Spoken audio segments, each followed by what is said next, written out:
I never know how to introduce this thing. I think I love retro games. I think I love retro games. I think I love retro games.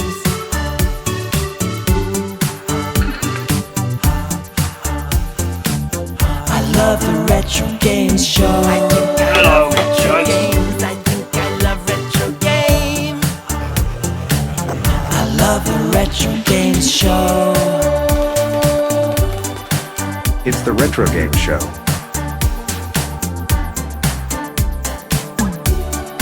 Because it looks a bit like a mushroom. Oh yes!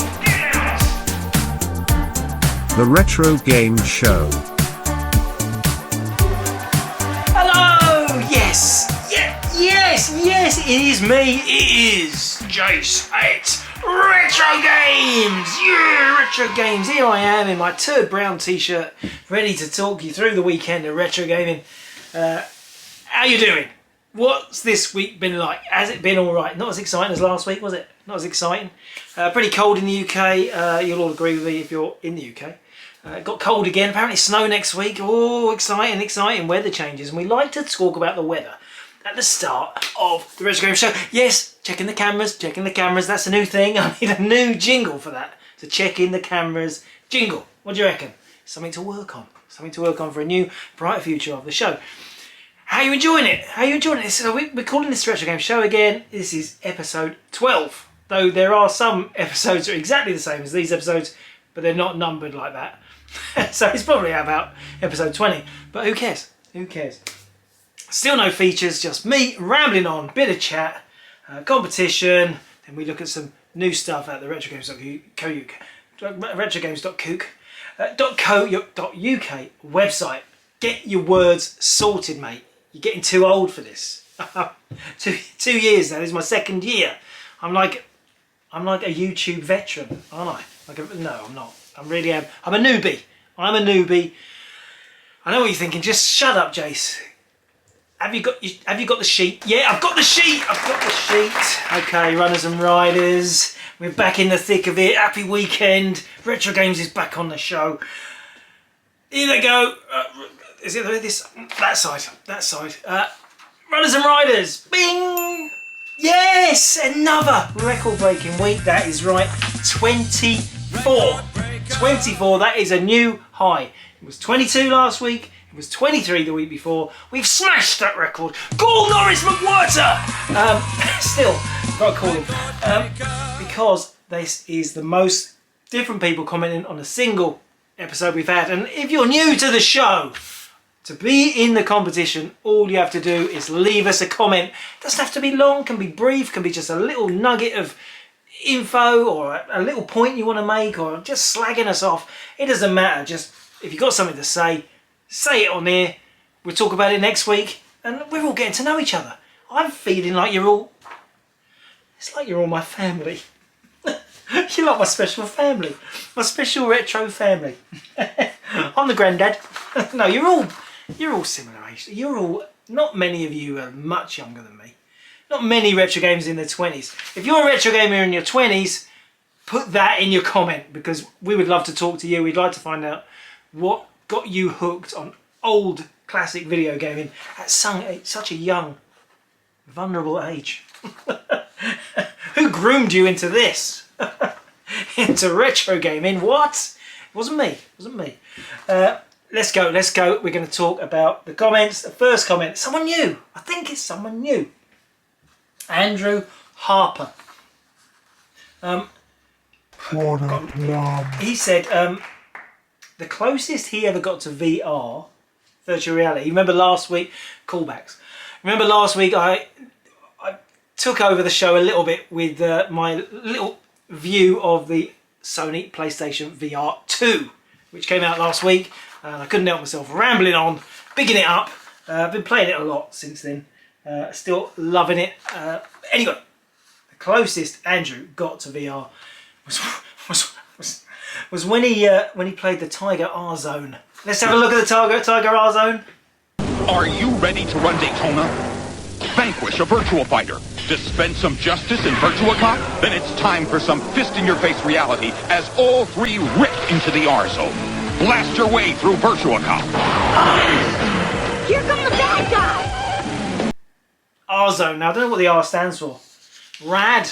Rad. Rubbish zone. It's the rubbish zone. This is a strange thing with one eye flap over your eye. And you played like simple LCD games, really. Backlit LCD games. I mean, it's an odd thing. There's also a handheld version. It's got none of the strap-on. It's not strap-on. Oh, stop it, Joe! None of the you know, you don't connect it to your face. It's just show the handheld version.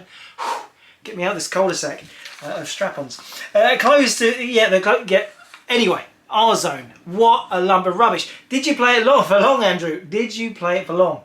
It's one of those strange consoles. Actually, quite a little range of games. It's one of those, the LCD cartridges have the actual little screen on. It's a hybrid LCD handheld game turned into a faux VR headset, dreaming of becoming VR back in the 80s when it was nothing like VR. But a good point. It was really, Andrew, that was really, really funny. I didn't laugh, but it was really funny. Well done to you. Number 2, Scary Bailey, our old mate.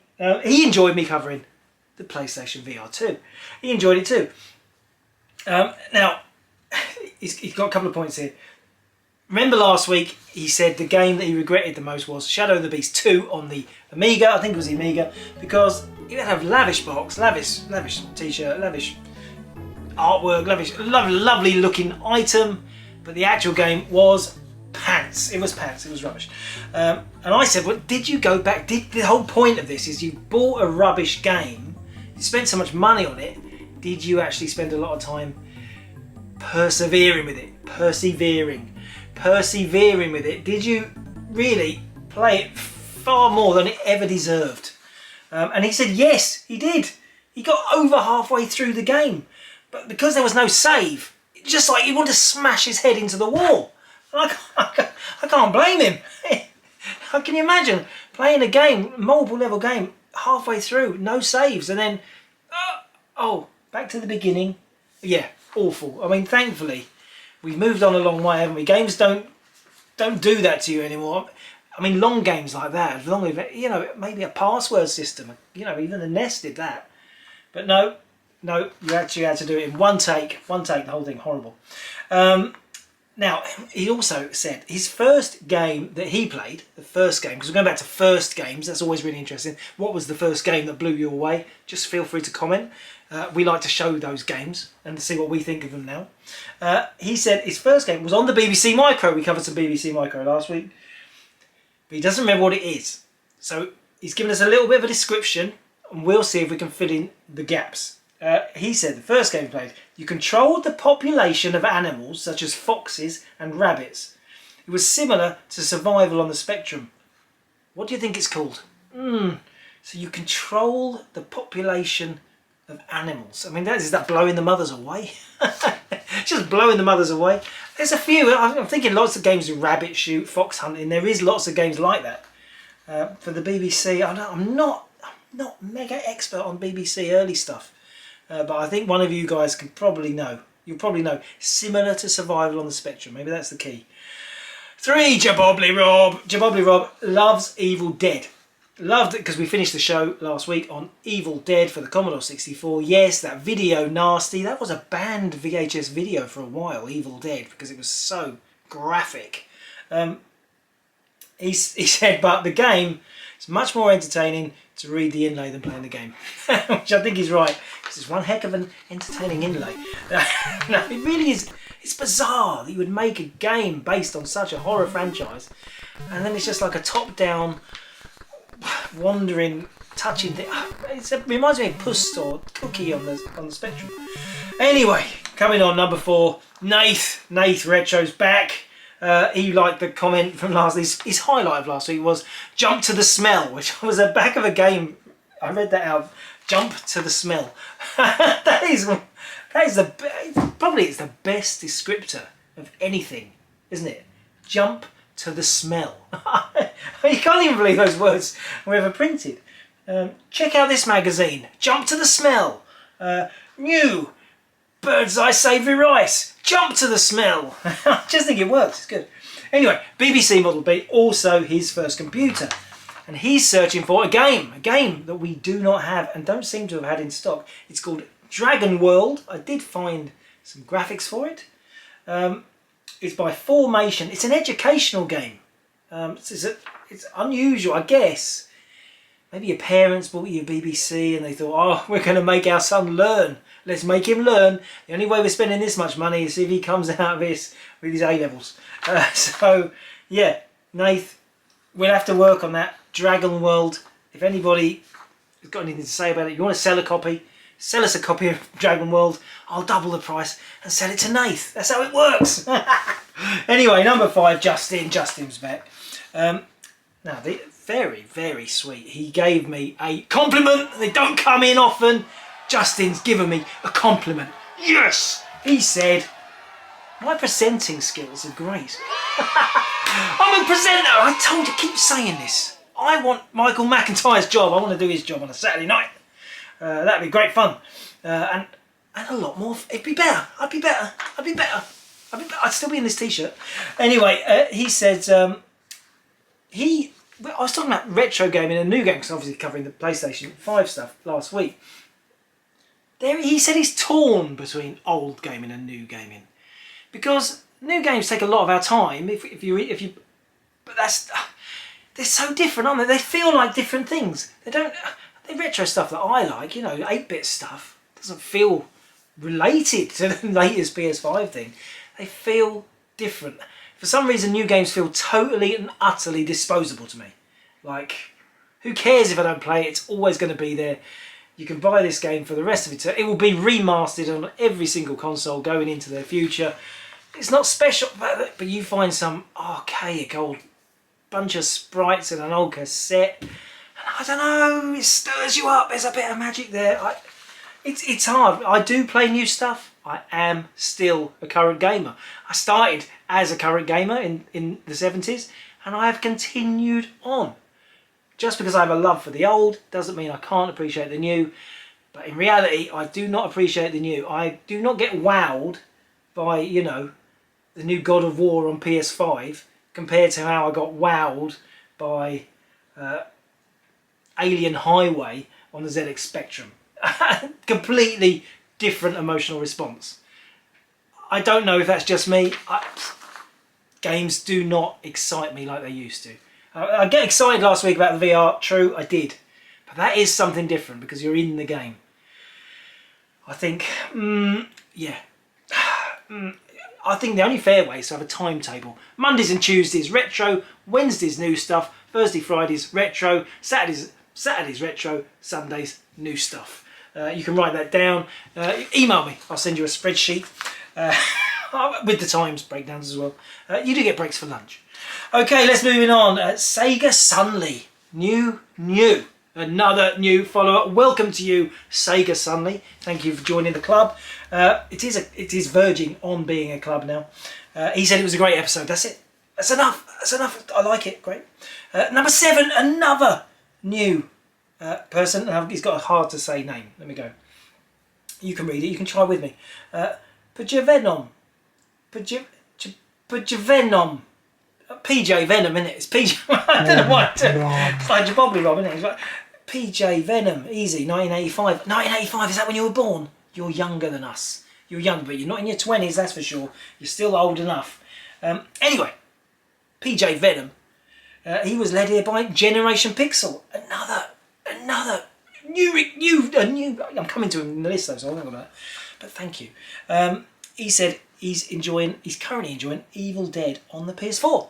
PS4. Now you see, that's the thing. PS4 Evil Dead. There's no magic in there. We might have complained about the Evil Dead, the old Commodore 64 cassette. But emotionally, I'm far more connected to that cassette than I am download of PS4 Evil Dead. And I know that game is incomparable to play. I know. And it does not make sense. And I think this is something that we have to, a new gamers who don't like retro, they will look down on us retro gamers. They look down on us. And I know why. Because it does not make sense how we can be so beguiled by old games still, when there is so much improvement. I mean, games, technicalities of games is beyond. I mean, if you had an issue of Crash, say issue 1 of Crash, and in that same issue, right, you had Attic Attack, right, Crash Smash, and you also had Evil Dead for the PS4, just that happens come out at the same time, would they have given Attic Attack like 2%? Because like you can't compare it with it. Or would they have looked at the merits of both games and thought, yeah, but Attic Attack is a classic. They wouldn't, would they? What am I talking about? Even the most dire game you can think of now, some iOS phone game, Android phone game, that is absolute dog poo. If you sent a copy of that to Roger Keane, Ollie Frey back in the 1983, and said review this along the rest of the Spectrum stuff or the Zapp's Commodore stuff, that absolute feeble lump of poo, could it have been a Crash Smash? And is that really painful to even consider that the most ropey lump of fodder churned out in its to downloadable phones is better than all of the Spectrum games? What am I doing? I'm torturing myself live on, well, it's not live, on air. I don't know. I don't understand. I mean, if you think, the other week we showed that Jumping Jack. And I remember there's loads of jumping games like that. When the phones came out, loads of jumping games like that. I'm far more connected with Jumping Jack on the Spectrum than I am those jumping games, Doodle Jump or whatever. But Doodle Jump, if Doodle Jump was on the Spectrum, playing like it does that really fast, it would have been massive. So yeah, it's confusing. It is confusing to any non-retro gamers. Yes, agreed. We do not make sense. The collection, it's to do with the games being embroidered into our histories, I think, because we were there at the beginning. I mean, I was there with the ZX81. It had no graphics. It used characters and blocks to make all the graphics. But they all meant something to me. I don't know. I'm going down a cul-de-sac. Please pull me out. Who's going to pull me out? Retrohead, number 8, Retrohead. He says I could be a Sony salesperson. Well, you know, I have to be honest with how I feel about all this stuff. You know that. So, you know, if Sony want to send me free stuff, that'd be really great. They should do, shouldn't they? I mean, I actually had to pay for my Sony PSVR 2, and I've spread the word. I've you know, evangelised it. It's an amazing thing. Anyway, I don't know about VR. Is VR going to carry on growing? There's a big report out this week from Meta, some leaked conference where they admitted that the attachment ratio of new owners of, say, the Quest, they're playing it for far less than the early adopters. So the people who were really excited by VR, like us, old gamers who've seen the Lawnmower Man, we all embraced VR and we played games like, oh, VR, amazing. And we played it, kept going, kept buying new stuff, trying new experiences and that. Those who came later, who probably just thought, oh, this is a new way of doing exercise, they're not sticking with it. I would say that a lot of Quest sales were to the exercise fraternity and not to gamers, not to actual gamers. So maybe the actual audience for VR is smaller than anticipated. I think so. We'll find out. I mean, they're investing all this money in new headsets. Quest 3 this year. Another Quest is already lined up for 2024. I don't know. I mean, there's a new Valve coming out. We're going to have to wait and see. But yeah, I don't want it to be a novelty that wore off. It's gone on for a long time. I mean, we've had other things that have just worn away, haven't we? I mean, virtual reality was there in the 80s. We had the virtuality stuff. And it was rubbish. I went to the Trocadero and I played that game. It was a sitting in a cockpit doing flying. And literally, you turned your head and then you waited, and this is the screen. So I'm playing, I'm looking out the front of me cockpit of me playing. I turn my head, there's a screen. I turn my head, right here, this is the screen. I think I feel sick now. Yeah, it was a bit like that. This was £2 a credit. It was, mate, what? It was absolute pants. Anyway, let's carry on. Retroed also said he longed for that 4-player F1 game, F1 race on the Game Boy. And it would be really tough to persuade 4 people to play it with you now, but it was really, really good fun, wasn't it? I actually like the thought of sitting around a table, like this table, yeah, 4 sides, all with your Game Boy, the little hub in the middle of the table, all the wires going out, and we're all playing F1 race. Yeah! Who gets bored first? I mean, you have bets on who's going to get bored first. No, it was fun. It was fun. I think you'd really, really struggle, unless they're retro gamers, to get anybody to play that game with you now. Very hard to persuade 2-player game people to join you on a 2-player game. Anyway, moving on. 9, Generation Pixel. Welcome to the show, Generation Pixel. I very much like this guy. I checked out his channel. He's from Scotland. Now, I love Scotland. I love anyone who's Scottish. His channel, he has got a voice. He's got a proper, lovely voice. It's silk on the ears. He's got a lovely way about him. I like in his channel. I've watched a lot of stuff. Anyway, also on his channel, he's doing a thing at the moment. He's going to play 52 games in a year. He's done this before. He's playing new stuff, okay. But, does that spit the dog? Back to Tiswas. No. He's playing big games like JRPGs, like, you know, massive PlayStation 4 roam around, you know, 100-hour games. He's going to play 52 of them in 1 year and tick them off on his channel. I mean, what? You lucky boy. You obviously don't work for a living. Who's got the time to do that? I wish. Part of me thinks being a retro gamer is partly because the games are so quick and short bursts. We've actually got time to play them still. That makes the difference. Anyway, no, I'm on your side anyway. It was brilliant, brilliant. I love your channel. And he said emulation is a good thing. Because last week I said, what do you think about emulation? I don't like it. It doesn't feel right. And he kind of agreed that it doesn't feel right. But he said, yeah, I get to play Paper Mario 1000 whatever door on his commute to work. Yeah, so he is working. He's got time to play 52 100-hour games. I don't know how he's going to do it. He's going to have to not sleep. And finally, he said, the best trackball game, you remember we were talking about trackball games last week, is Tekken World Cup. Let's check that, Tekken World Cup.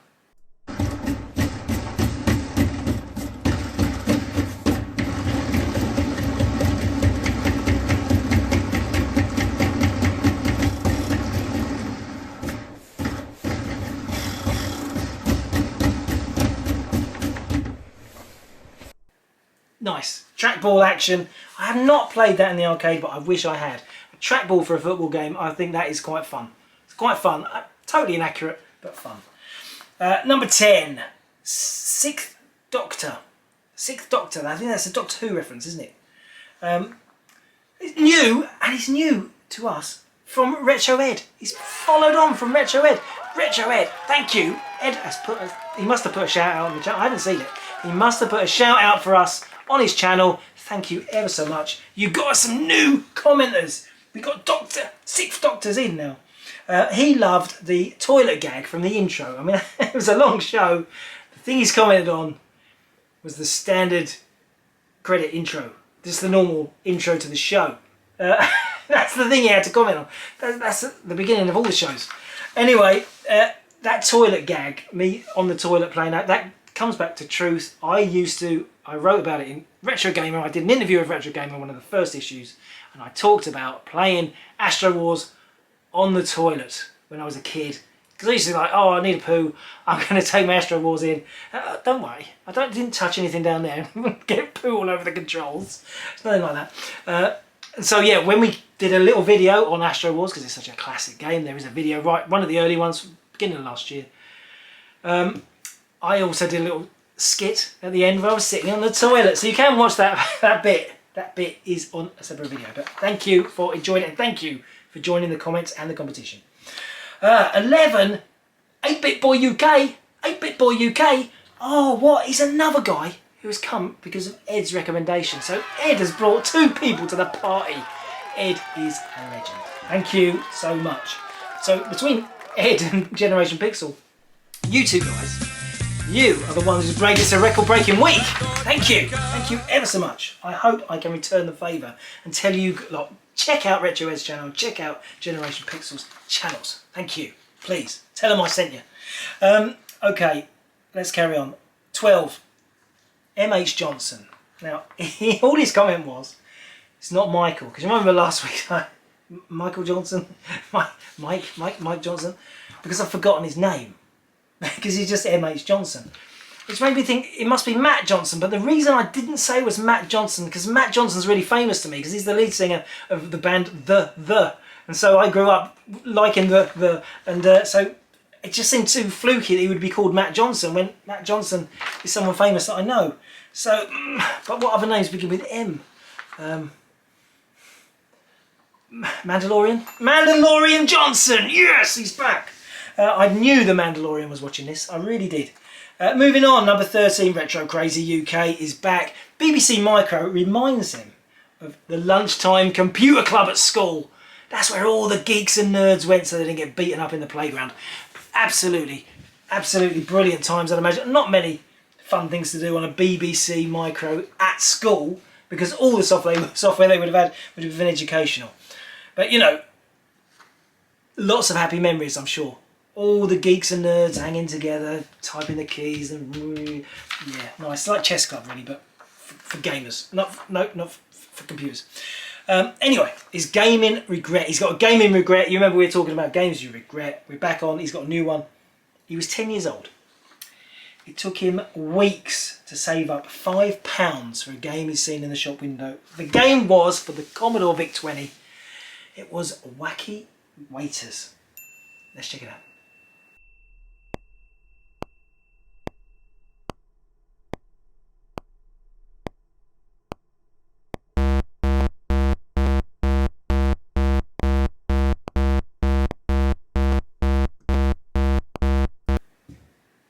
It was rubbish! It was rubbish! He was so upset. He was only 10 years old. That is heartbreak. 10 years old and you've saved up all your pocket money and you've blown it on a turgid game like Wacky Waiters. I mean, what did you expect from the title? How could, I mean, it doesn't make me feel excited looking at even the cover. The cover. Wacky Waiters. It's not appealing, is it? I'm surprised that you went for that one. There's a lot more exciting titles on VIC-20 to be attractive.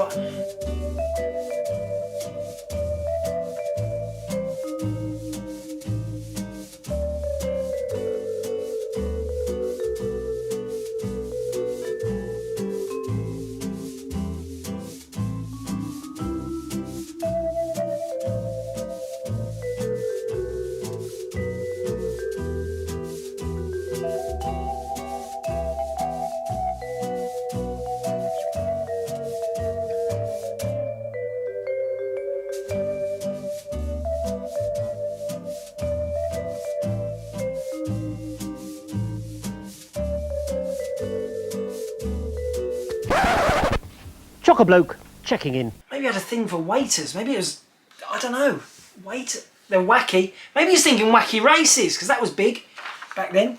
I don't know, but my heart goes out to you, Retro Crazy UK. 14, Richard Cooper. He said the end credits to the last episode still said 2022. They've changed now. 2023. Thanks for that. Heads up, Rich. He also said the clip we showed of Mission Impossible sounded like Contra. I don't think it's the wrong soundtrack though. I just think it's got a very similar soundtrack to Contra. 15 is our old mate James. Konnichiwa, everybody. Welcome back. I'm never going to get bored of that, James. He feels like Adrian Chiles. Well, you bloody sound like him and all. Oh no, Adrian Chiles is funny because my wife, I told you my wife's from a similar neck of the woods. She went to school with Adrian Chiles. Maybe Adrian Chiles will come on the show. Midlands Retro Gaming, put it back on the map with a proper celebrity giving it out there. Anyway, he said good shout out to Bob Monkhouse. That was a little bit I said about Bob Monkhouse. last week. And that was nice, wasn't it? It was nice to see Bob on the screen because we miss him. He was part of our growing up, wasn't he? He was on telly all the freaking time. My nan fancied Bob Monkhouse.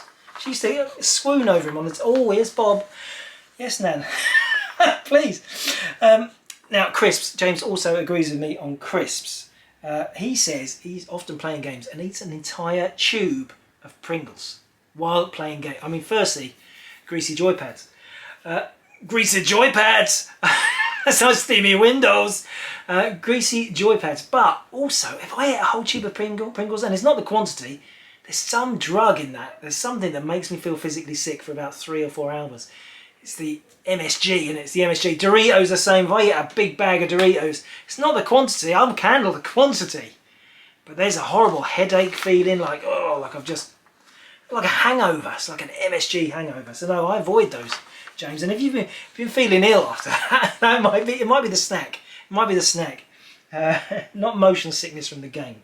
Anyway, he said he's never tried VR. He's one of the people I was kind of thinking might be watching. That some of you guys won't have experienced VR. And it just makes me like, oh, James, come to my house. Come to my house. Let me show you VR, because there's nothing more rewarding as a VR person than showing someone VR who's not tried it before.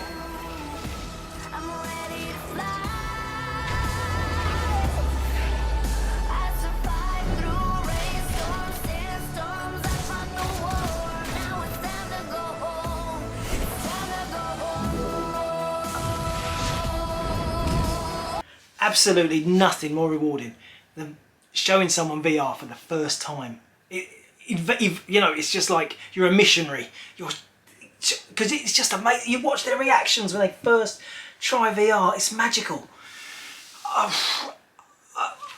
James, what are you doing, mate? What are you doing? You need to try it. You need to try it. It is incredible. You're inside games. You spend your life collecting and playing games. Now you can actually be inside them. And you look around and you go, hang on, I'm inside a game. Yeah, exactly. Inside a game. Please, come on. We'll sort you out. Come on, James. I'm going to just send you a quest. That's it. Sort you out. He's also, he referenced the Junkbox show. You might have seen our second Junkbox show went up. Peter won the first one. Bought the first one. Second one's a bit bigger. Check out Lunchbox show. The Lunchbox show. Now that's something quite different. I don't know if people refer to junk as lunch, but maybe anymore. Maybe that was a thing. Lunchbox. Check out Lunchbox. Cul-de-sac again. Anyway. Moving on, 16, Retrogames Revived is back, missed a couple of weeks, prefers, this is quite harsh, prefers BBC Micro to Nintendo. What do you think of that? To Nintendo, come on, BBC Micro to Nintendo. I mean, I'm all for 8-bit cassette, disc, that era is me, but Nintendo, yeah, what's brought more to the world of gaming? Acorn Soft on Nintendo. It's you're gonna struggle pushing that agenda, mate. You're gonna struggle. Didn't even know until my show last week. He didn't even know PSVR 2 was released. Absolutely no regard to anything made after about 1987, I think. Which is good, actually. It's good. Good on you. I like it. Tetley is at 17. Last week's winner. Well done. Wants a Tron VR game. Yes, because Tron is inside a game, isn't he? In the film, in the original film. Anyway, I don't know if I've watched the second film. He's inside a VR game. Oh no, he's inside a game, and with VR you could be inside the game. So you actually really could reenact Tron the movie. It wouldn't take much, would it? An official Tron game, light cycles, you know, it would be excellent. He's right. Retro Claire, 18. Marvin, Claire is officially our conspiracy queen.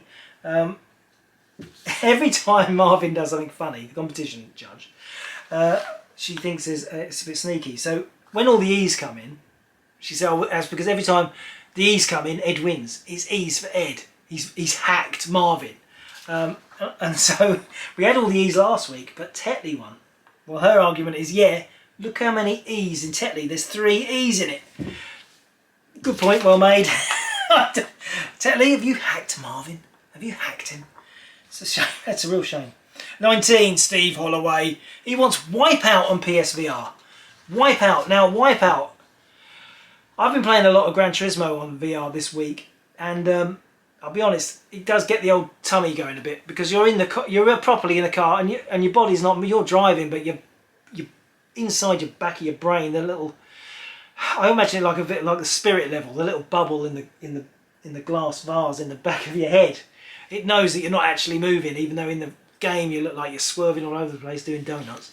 And I think Wipeout being so fast and so it would be brilliant in VR, but I think you'd be throwing up after a lap.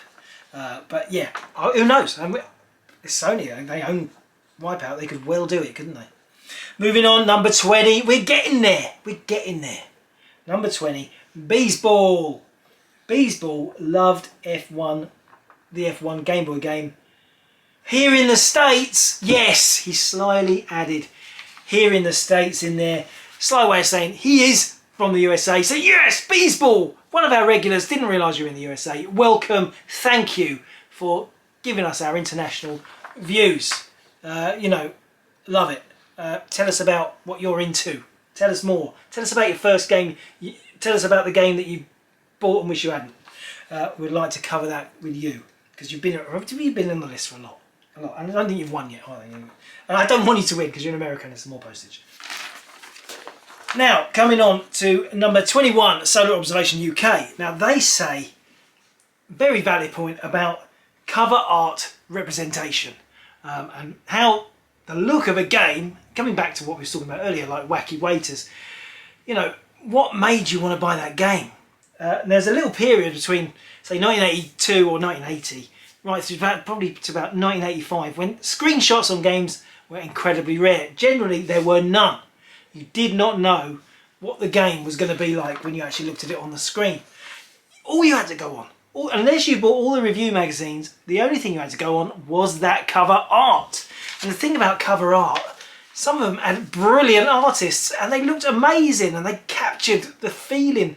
You know, I've actually had the argument before that the feeling, those art, like Ollie Frey and all that stuff, the feeling that those gave the game, the art, made the game better. Actually made the game better because you're trying to associate what it looked like on the front of the box to what it actually played like. And I mean, it's a valid point. We were in the dark. I mean, now you can play demos, you can watch things running on YouTube's, you can read loads of reviews every week. You can read probably 50 reviews for every new release. Back then, we were in the dark. And that's why poor 10-year-old kids blowing all their pocket money on absolute trash. This is a valid point, and his point is no wonder everyone was disappointed. Exactly, because the art was so much better than the games were capable of. But in a way, that's kind of the charm of it, isn't it? The charm of it, this amazing graphics on the front of the box, no relation, no relevance to the content on the cassette or disc.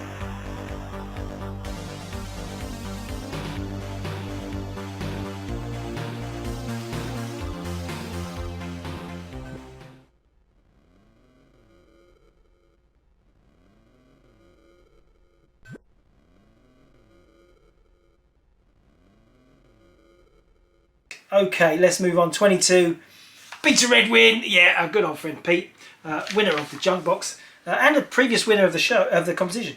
Anyway, he said, when are you going to cover more Amstrad stuff? And that's a valid point, because Amstrad, we don't get a lot in. And if you are an original, if you've been following retro games for a long time, and I mean a long time, since we started back in 1995, then you may remember that we did not cover Amstrad CPC at all. We didn't cover it at all. We didn't even sell it in our catalogue. We sold no Amstrad stuff. And this was all because of my own personal bitter resentment of Alan Sugar buying Sinclair and destroying it. What can I say? I've mellowed over the years. It probably wasn't until the end of the 90s that we even sold Amstrad stuff. Because I was hurt. I was wounded. If Sinclair had limped on.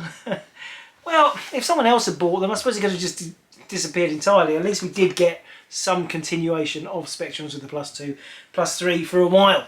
But it's still kind of sad, isn't it? So I'm over it now. I mean, we've stocked Amstrad for a long time, and you know, let's be honest, if we ran a Spectrum version, a Commodore version, and an Amstrad version side by side on the screen, a lot of you would say the Amstrad version looks best, because it actually, hardware-wise, the CPC is not bad. Hardware sprites, decent colour, no colour clash, decent sound chip. It technically is better than the Spectrum, and we don't like to admit that. I did not say that. Obviously, the Spectrum was the king, and Amstrad was the pretender to the throne.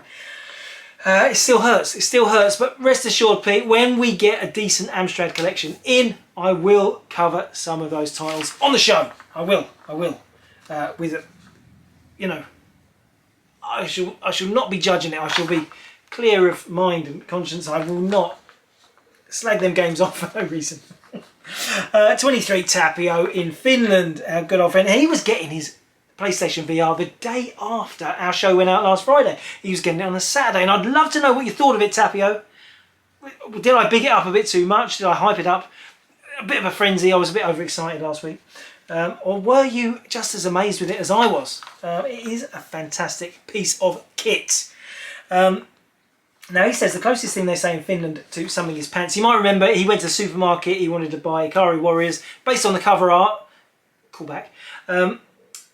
And he got home and he hated it. He thought it was rubbish. And I said, oh, he thought it was pants. And then I wondered if they said it's pants in Europe. And he said they don't say pants, they say this game is lame. Lame. So, yeah, lame. And that's a term that we used to use, didn't we, in the 90s? I remember in the Amiga days, oh, that game's lame.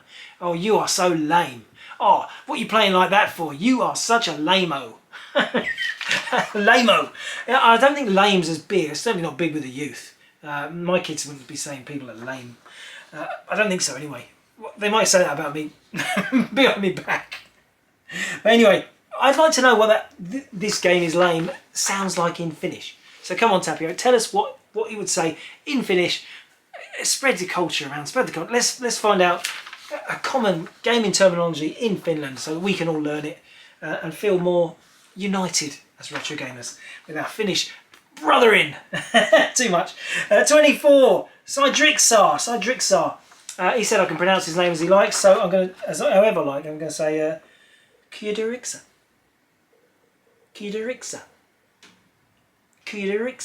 No, not broken. I'm still here. I'm just going to pronounce it my own way. Kyderixa. Anyway, he said he's from the northeast, by the way. So now, the northeast in the UK, that's generally, I'm thinking that's Newcastle or, you know, around there. Middlesbrough. But if I say you're from Newcastle and you're from Middlesbrough, you'll probably explode because you hate people from Newcastle and people from Newcastle hate people from Middlesbrough. Just calm down up there. Oh, you're probably from neither place. You're probably from somewhere completely different. I don't know. That's probably really patronising, isn't it? The only two places I know that I would say northeast. I don't know. I don't know. Northeast, Northumberland. Is it Carlisle? That's not northeast, is it? Oh, it's not east, is it? It's kind of central. Anyway, welcome. We love people from the northeast. I'd love to put a video of you on. I bet you have a really good way of talking. You're like James in the list. You know, I bet you've got a lovely, lovely voice. All much better voices. All of you have got much better voices than mine. But that's fine. That's fine. You know, I'm working on a new one. I'm just not ready to show you it yet.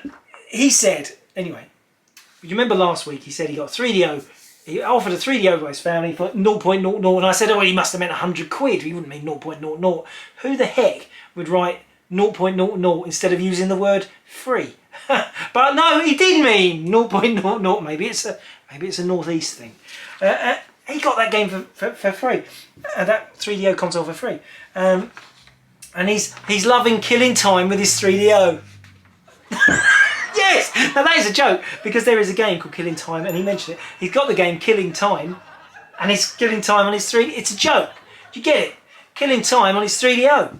He's playing Killing Time, the game, on his 3DO. Anyway, he also said he got a Mega Drive and a Mega CD from the same family member for free. His family just give away retro stuff all the time. They're just giving it away. What sort of family is this? I wish I had relatives who just throw me all their games collections for free. Mad, mad. Don't tell them, don't let them watch this show. Don't tell them how much this stuff's worth. They'll find out. They'll find out this stuff's worth loads of money. And they'll come and get you. They'll say, oi, I want my 0.00 pence back, please. Anyway, moving on. That is the end of the list. And you know what happens at the end of this? We talk about prizes. Competition time. Yeah, I've got 2 prizes this week. 2 prizes, and the first one is a N64 cartridge. Oh, I'm going big.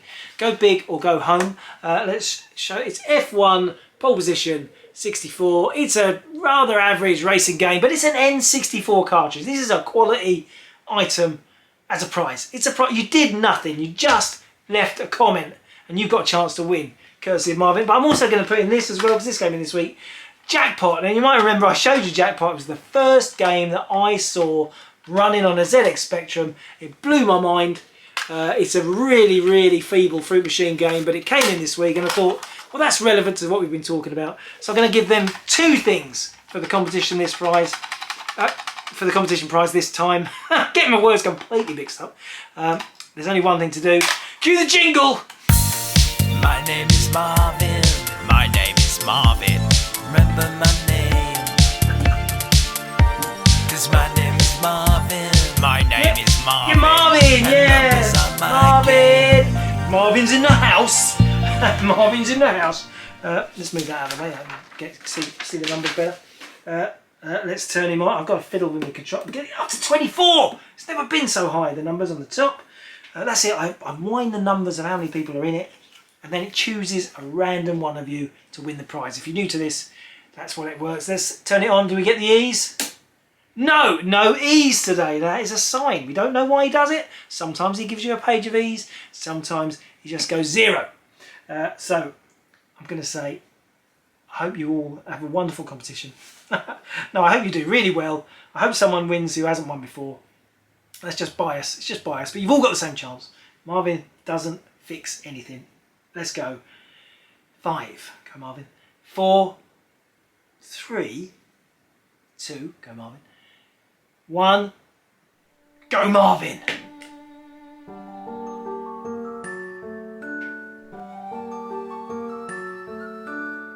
Yeah, we got number. It's number 2. No, is it? No, it's not. Is it? I'm looking in the reflection. It's number 5. Number 5. That is rubbish, isn't it? Because I'm looking at it in the camera. It looks like a 2. But it's actually a 5. Who was number 5? It's Justin Wormleyton, one of our super regular guys. You have one, Just. You have one. You just have to email me. Email me your address and we will send that. No postage required. You will get those prizes. Well done, Justin. I'm glad someone knew one and someone who has been following the show for a long time. So thank you so much. You have got a cruddy N64 game and a really, really cruddy Spectrum game to look forward to. Well done. Let's go on to this part of the show. What's new? Retro games. Can you tell me what's new? Retro games, please. What's new? Retro games. Can you tell me what's new? Retro games this week. Yes, what's new at Retrogames this week? Yeah, this is the part of the show where we look at a load of stuff that's come in this week. And it's been a funny week in the office this week. COVID struck the office again. Not me. I'm absolutely fine. I've been working very hard. But it did mean we didn't list quite as much stuff as we like to. So, forgive me, but I don't want you all to turn off in droves, but this is an 8-bit week. Every game I've picked today is 8-bit. Because as much as you guys all love console stuff, my heart is invested in the original cassette stuff, disc stuff, 8-bit. That's when, that's the magic for me. And it's all about me. This show is all about me. If you've only just figured that out. So I'm going to start with ZX81. Yes, going right back to I had a ZX81 from new. Let's have a look. This is a couple of, I think we've got these back in. These are, well, they look like they are for ZX81, but they're not. This is Checkbook Manager and Stock Option Analyzer. The Timex Sinclair 1000. Now the Timex Sinclair 1000 was the American version of the ZX81. Slightly different looking. This is a Timex. As you can see, it's different. It's different, but it is a ZX81. And you can see they've got Timex Sinclair, so it was like an arrangement between Sinclair and Timex. I mean, you don't think of Sinclair computers coming out, because the Spectrum didn't, coming out in America. But they did, and these two really, really serious cassettes are still mint and sealed. I think these were meant for export, but the Timex failed so badly that someone sold us a whole load of this stuff about 10 years ago. It just never ever got sent out because they thought, well, it's never going to sell, let's just leave it in the UK. Let's not even bother importing it. So yeah, anyway, very rare. People love sealed stuff, don't they? They love sealed stuff. So these are sealed, they're just not particularly exciting titles. Stock, Option, Analyzer, and Checkbook Manager. But Checkbook spelt wrong. Sorry, Beastball, that is spelt wrong. Check has a Q in it. It does. Just trust me. It does. More ZX81. Yeah, what about this? Night Gunner. Night Gunner for the ZX81.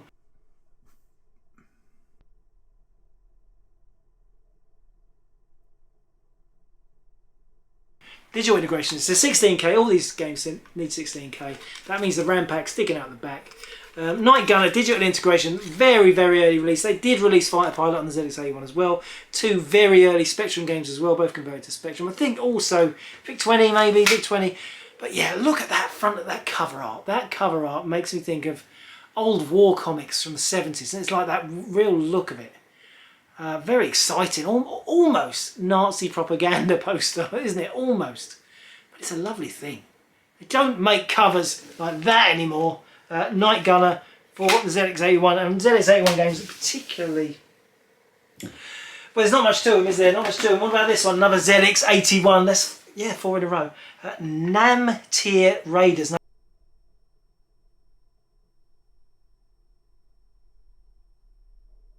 I've always wondered about this game. What a stupid name. Namtir Raiders. I don't know what it is. I mean, you know that game by the Houston label, Sayadab Attack. That made sense because Sayadab was the word baddies backwards. But what's Namtir? Well, it's Ritman Raiders. Do you get it now? You get it now. You know who wrote this game. Ah, you've been wondering, haven't you, for years? It's Ritman Raiders. John Ritman, the legend who is. He wrote a lot of Arctic stuff. This is one of his first ever games. Famous, it's Bear Bother. He wrote this. Bear Bother was the big Arctic. It's the only good game on the Arctic label, which he wrote for Spectrum. Before he went on and did amazing, you know, Batman and Match Day and, you know, loads of brilliant classic games. So yeah, John Ritman in the flesh. Ritman Raiders. It just, every time, I mean, it took me, I don't think I only sussed this out a few years ago that it was Ritman Raiders, but it always, now I look at it and I almost read it backwards automatically. And it's strange, isn't it? But yeah, lovely thing. Bit of history for John Ritman fans. Move on. Okay, we're going to go Commodore 64. Commodore 64. And what about, they've got a couple of Epix games here. And I just love these Epix card box games. They're kind of a USA style design, but this was a UK release. It's like CBS branded, like the ColecoVision, but an Epix game, and it's got that neon. I mean, that's how you want VR games to be. You just want all VR games to be in that neon line Tron style graphics. This is actually a 2-game compilation. It's got Starfire and Fire 1.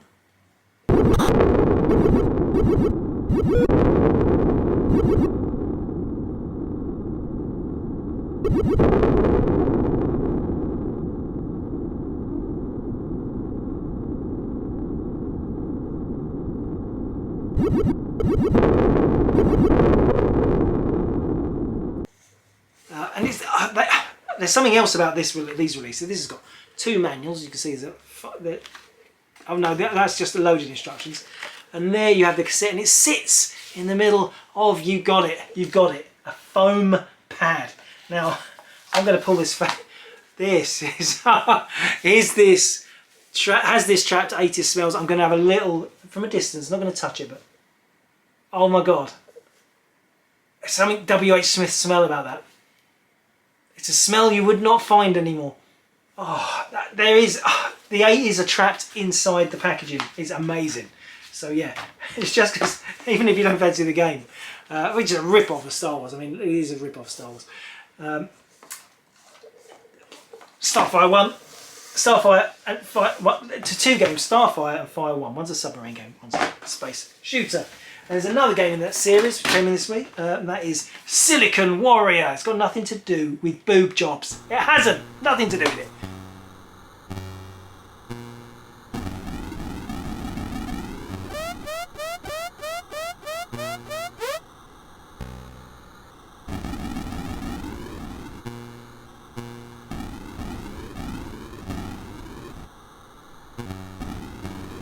Silicon Warrior, again, that neon art style is gorgeous.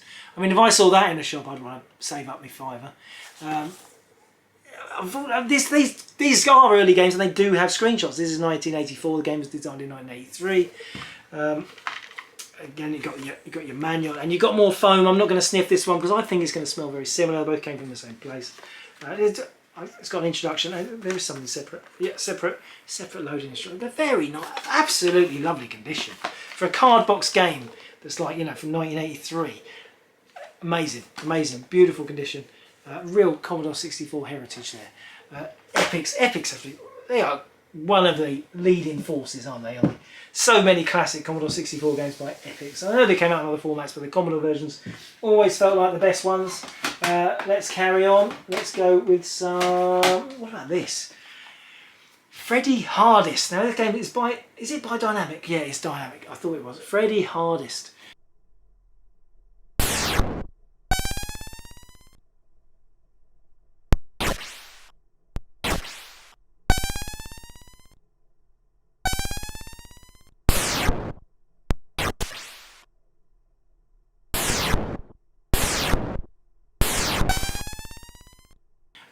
Very cool game. It was very sought after at the time, I seem to remember.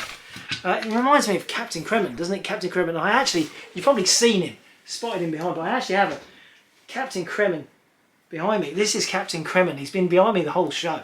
He's been up every week. And if you look at Captain Kremen's face, let's get his face there. That's Captain Kremen. If you don't know who Captain Kremen is, it was a Kenny Everett video show. This is really old. Captain Kremen. You're the only man alive that can handle this mission, Kremen. I know, sir. Captain Kremen was the cartoon part of the show that they used to use, and this is... You don't know how much I paid for this, but you don't want to know, because I loved Kenny Everett when I was growing up. You can probably tell, I probably talk like him. Anyway, I just think, yeah, that big chin, space hero, lovely condition, Freddy Hardest, Dynamic, yeah, Spain's big game producer. Now, Dynamic, they had lots of games that didn't come out here as well, but very good quality. And Imagine bought the rights to lots of their stuff, like Army Moves is Game Over, you know, they're the big ones. Moving on, let's go. What about this? Denton Designs, The Great Escape.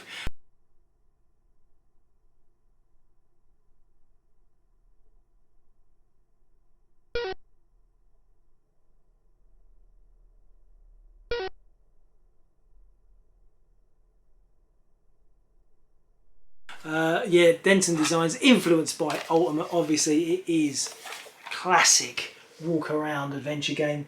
Beautiful design, of course. Wakelin, Rob Wakelin there, fantastic artwork. This guy, this has got a different. It's got a different cover in Germany, and I think we've had this. I think I'll show you a picture. This is what Great Escape looks like for German release. Yeah, exactly. It's not quite so warish, not so Nazi-ish. Can we say Nazis? We're talking about The Great Escape. It's a film. It's a film. It is a film about escaping a Nazi camp. So I can say it.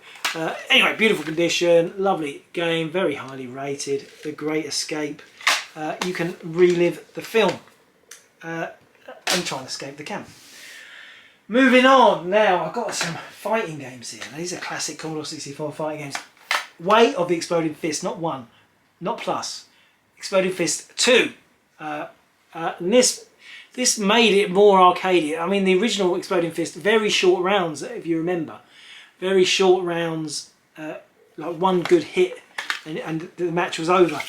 But this made it more arcade. There was animals to fight, and also turned it more into less authentic fighting and more arcade action.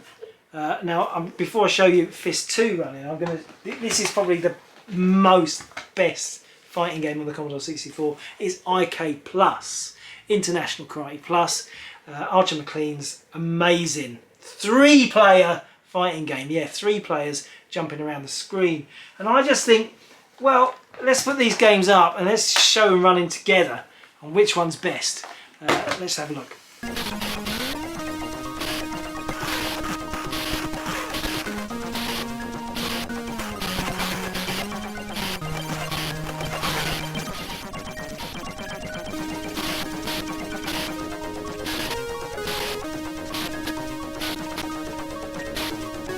And there we have them. I would say IK Plus is the big winner there. Definitely the big winner. I loved that game. I can remember just playing it. No, don't go, please. It's on my brother. No, please. We've got to carry on playing. No, don't have dinner. Come on, carry on playing. Just so addicted to that game. It was probably the first fighting game that got me super addicted. I think I was pretty good at it. You think that you are, aren't they? You think when you play a game enough times, I'm really good at this. And then these days I used to see people playing it on some YouTube and go, oh, I was rubbish. Right, more Commodore 64, don't worry, more 64. Creatures, a Thalamus game, that's Newsfield, the magazine, Crash and Zap's publisher's label. They made their own, and beautiful artwork on these. Creatures, crazy platform game, check it out.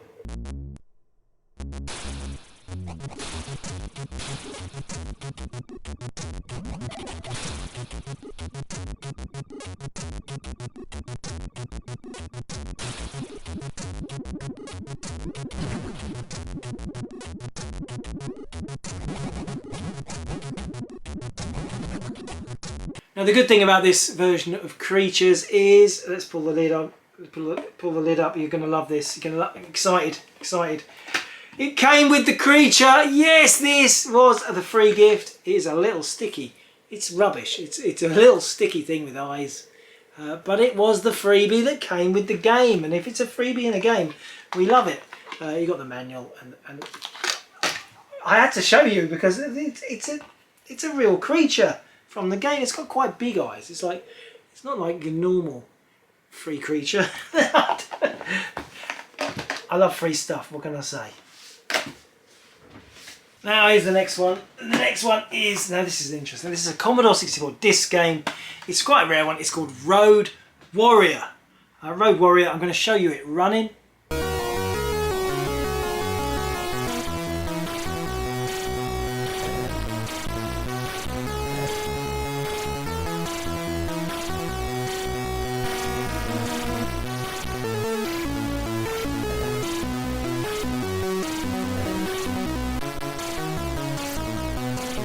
Now Road Warrior, this has got a brilliant story on the back. I think the inside, there's not much to show you inside. It's just a disc and the inlay. Just a disc and the inlay, absolutely perfect condition, this one. But let me read the blurb. Let's read the blurb. This is a good blurb. Let's go. It was the 10th anniversary of the death race. Every year since 1990, bikers had gone on a rampage of destruction. Now one man had become sick of the cowardice of the police department. He mortgaged his house and bought a car. It was weeks before he finally emerged from his workshop, and behind him stood a car, guns jutting out from the bonnet. He was ready to take them on. I don't know who wrote that. I mean, it's classic, isn't it? It's like the YTS guy. I don't know. Do you know what YTS is? It was like, you know, you've got someone, we haven't got to pay them any wages, they just come and work. They leave school and they haven't got an idea of what they want to do. They're going to do youth training scheme. That's what it's doing. Anyway, it was just like, it's like work experience for grown-ups. Anyway, let me see if there's anything else on there that is funny. Whenever your car hits a biker, fuel is lost and you lose a life whenever you crash into an obstacle such as a parked car. Crashing into a car or bike also increases the number of kills you must make in order to reach the next level. Pressing the spacebar takes you to the garage where you can trade points for petrol. It's an unusual one, isn't it? It's an unusual game. I quite like it. Quite like it. I like CRL stuff. It's all a bit wacky and it's all a bit, it's all a bit British, isn't it? It's a bit British. Road Warrior. Now, that's the last Commodore 64 game. I'm gonna take a deep breath before we get to another format of favourite of mine. It is, yeah, Spectrum. Spectrum. You knew Spectrum was coming, didn't you? You knew there was going to be Spectrum today. We haven't done Spectrum for ages. I've got a little pile of Spectrum to talk to you about, and the first game today is going to be Show Jumping.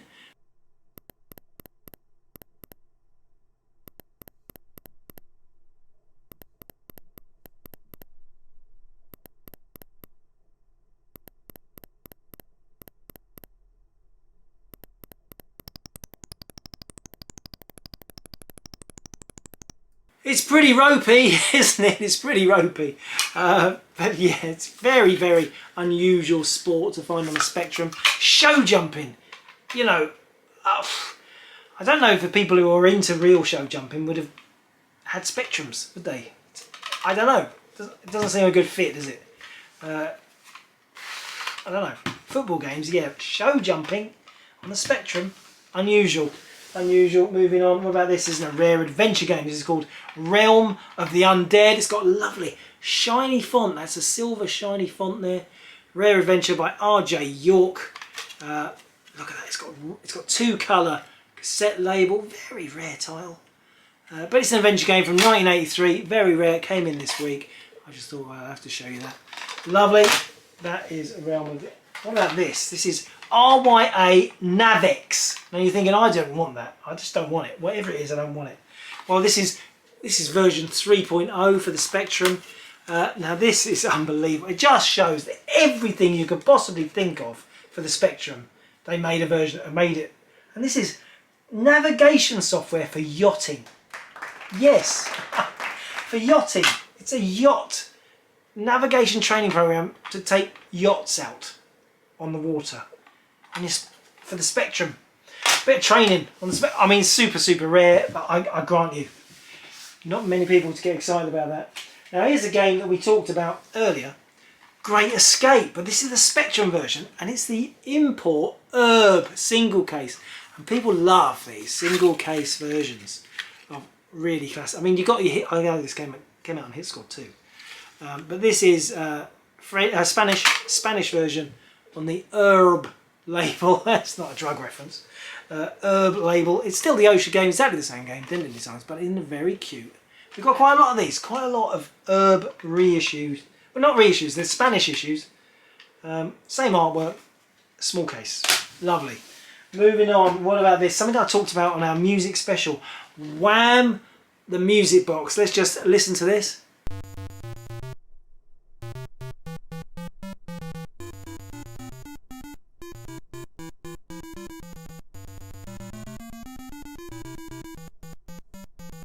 Oh yeah, wake me up before I go. It's absolutely nuts. They split the Spectrum 1-channel sound chip into 2 channels. So you can have a bass or a drum part and the melody. Absolute, I can't tell you how groundbreaking this was at the time. In the war against the Commodore 64, who actually had 3 channels, drums, all sorts, you know, synthesized effects. Anything we could, a little clawback. We can have 2 channels! We can have 2 channels! We got Wham! And it was good. It's good. You can make your own tunes. You know, Wham! The music box. Wham! George Michael, Careless Whisper. Go for it. Young Guns. Go for it. I knew there was a relevance there. What about this one? Spooky Man. Spooky Man. Check out this.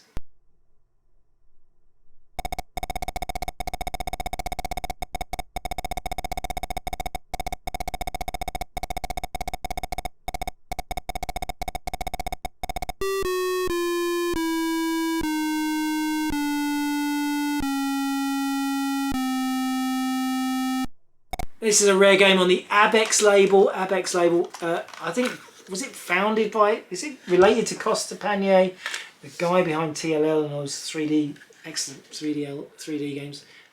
Of course, we already mentioned it, Alien Highway. Yeah.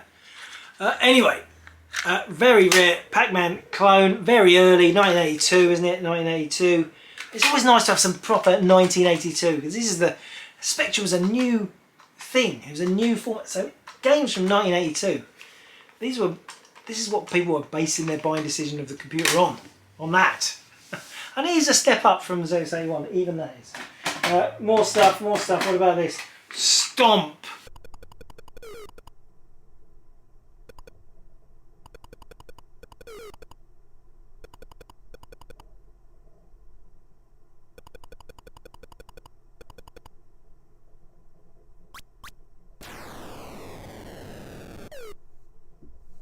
Stomp. Now this game, it fascinates me every time I see it. Stomp by Omega, because it's got a skinhead on it, a proper, that's of the time, that is a skinhead.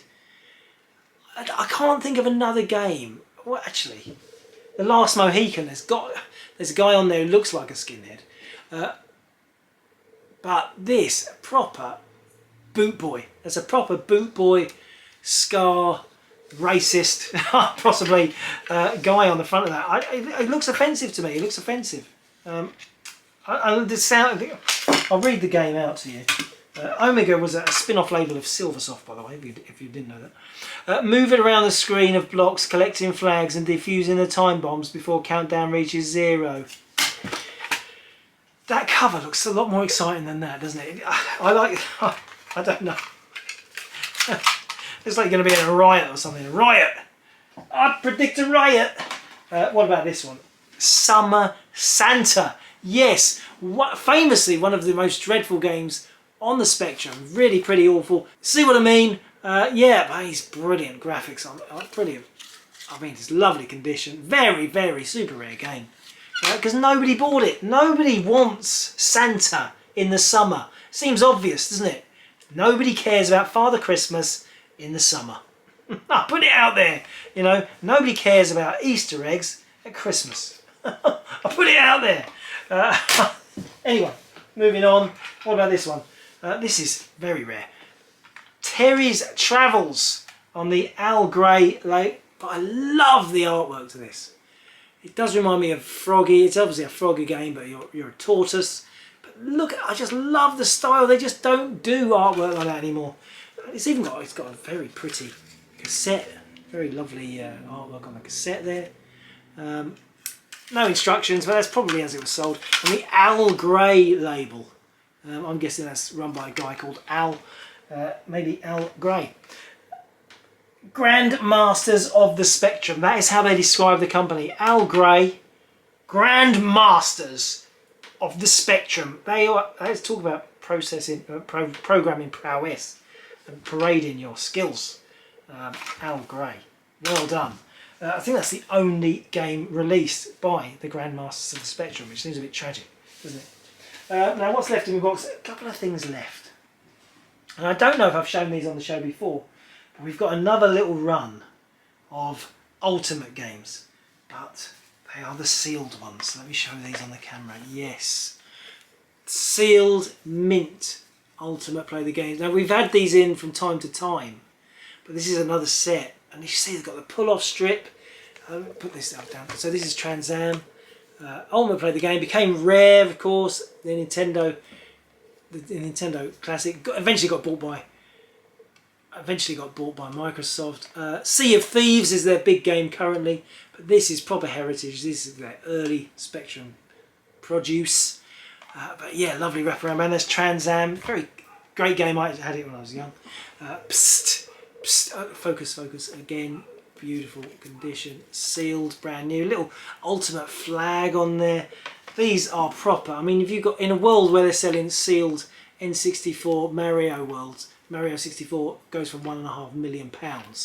Then these, for like 80 quid, it seems like absolute bargain because this is so much rarer.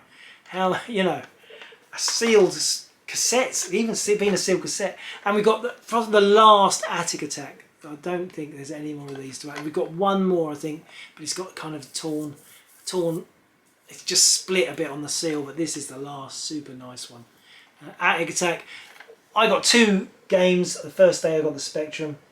Christmas, I got Attic Attack and Manic Miner. What a lucky boy! Absolutely. 2 of the greatest games of that year, and I got them both. Amazing. I just thought you want to see those again. I'm sorry if I've shown previous times we've had these in stock, put them on the show. I might have. I can't remember. Get over it. But that concludes this week's load of stuff. Thank you for watching. Not sure there'll be another junk box next week, maybe the week after. But I'll be back next week, I'm sure, with another load of chat and stuff and guff. Not that sort of guff. This sort of guff. Thanks for watching, Retro Gamers. Till next week, take care of yourselves. Retrogames says thank you for watching. Retrogames says thank you for watching. And you definitely still want me to keep making more of this, yeah?